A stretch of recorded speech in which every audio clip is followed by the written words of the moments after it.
बांसी जिला सिद्धार्थ नगर के अंदर हुजूर हाफिज मिल्लत अली रहमत और रिजवान आपके एक जानिसार हाजी मोहम्मद उस्मान ने आपको तकरीर के लिए बुलाया। पूरे इलाके में एक आप ही सुन्नी थे, बाकी पूरा देवबंदियों का इलाका था।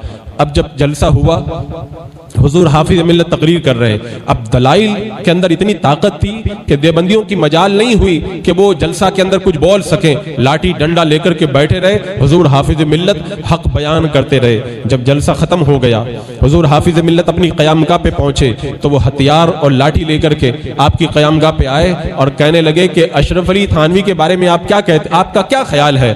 फरमाए जो ख्याल है। कहने लगे आप अशरफ अली थानवी के बारे में अपना ख्याल बताएं। कहा मेरा जो ख्याल है वो है। वो कहने लगे कि आप साफ साफ बताइए।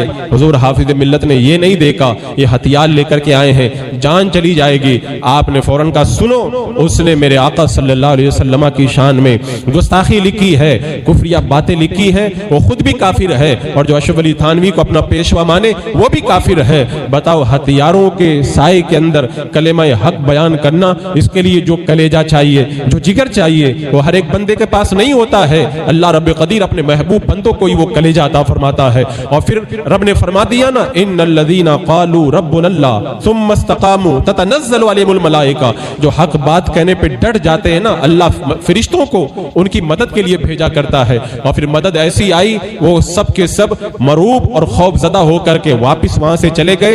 एक गलत जुमला भी हुजूर हाफिज मिल्लत के सामने न बोल सके।